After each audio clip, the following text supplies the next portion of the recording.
We see lots of sore feet on this channel, but sometimes a cow comes along which you truly empathise with because it's so sore to look at.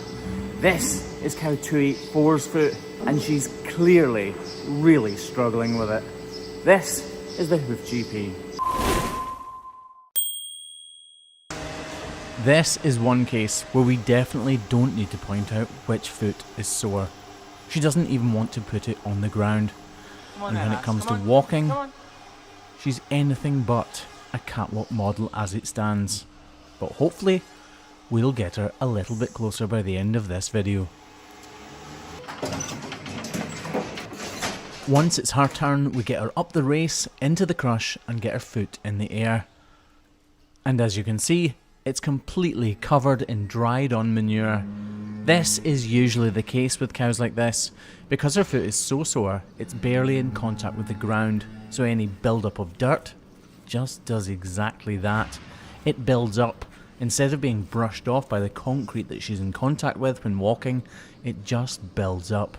And as you can see from my efforts to clean it, it's pretty tough stuff.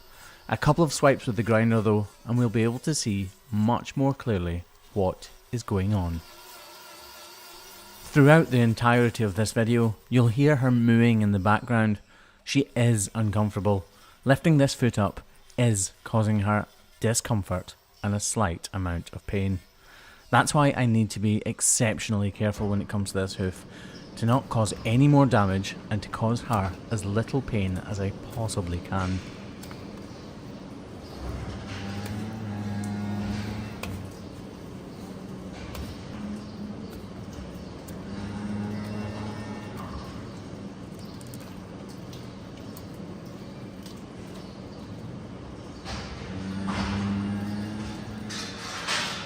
At this point in the trim, I'm not exactly sure what the extent of the damage to this cow's hoof is. That's why I'm taking so much time, care and effort to understand and navigate my way around this cow's hoof capsule.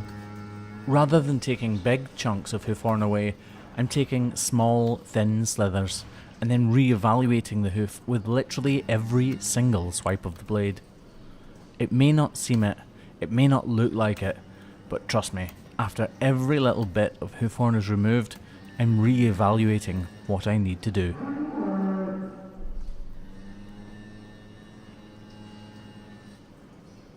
I use my thumb to push some of the slurry and manure out of the way.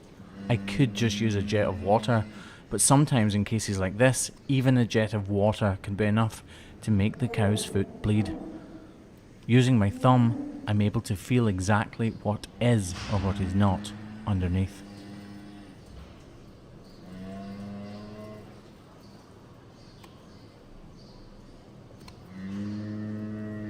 If I could magically wave a wand and this hoof be completely clean, it's exactly what I would do. Anyone in their right mind would like to work on clean cows' feet. But at this farm, we don't have a hose to hand, and even if we did, the pressure from the water needed to clean this hoof would definitely put this cow into even more pain than she needs to be.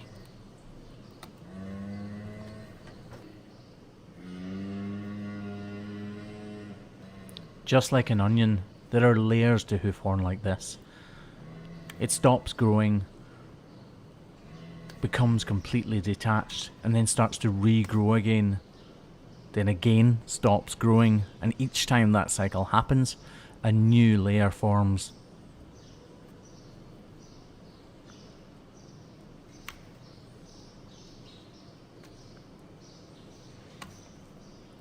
We're starting to see the ulcer. That pinky patch you can see in the middle of the dirty part, that is the ulcer. I can already tell that it's being attacked by digital dermatitis, which is something else that we're going to need to deal with.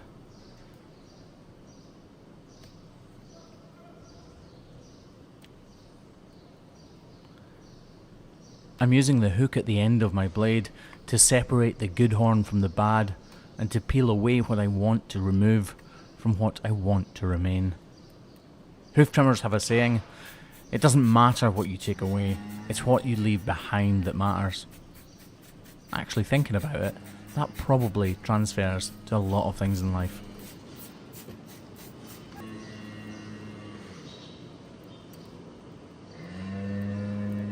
Sometimes when cows' feet are this painful, it makes little to no difference what we do in the crush. They still walk away in a huge amount of pain, and it's really disheartening. We just need to remove this final piece of hoof horn from the axial wall before we'll all find out whether or not we've made any difference whatsoever.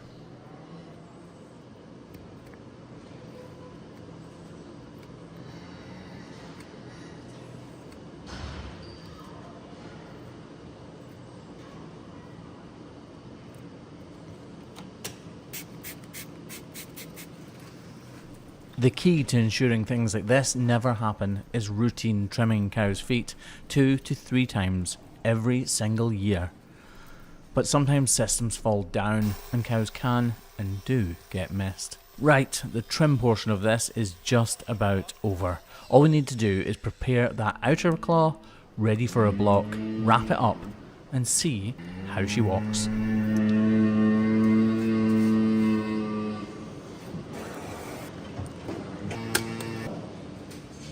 I'm really encouraged and therefore hopeful about how this trim has turned out.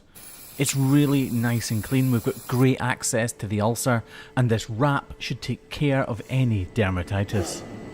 And just like that, her trim is complete, and we'll get to watch her walk out of this crush. You can see as she takes her first steps, obviously it's still sore. It's been up in the air and we've been messing around with it, and she knows that it was sore before she went in. But as she takes stride after stride, she begins to put her foot fully on the ground.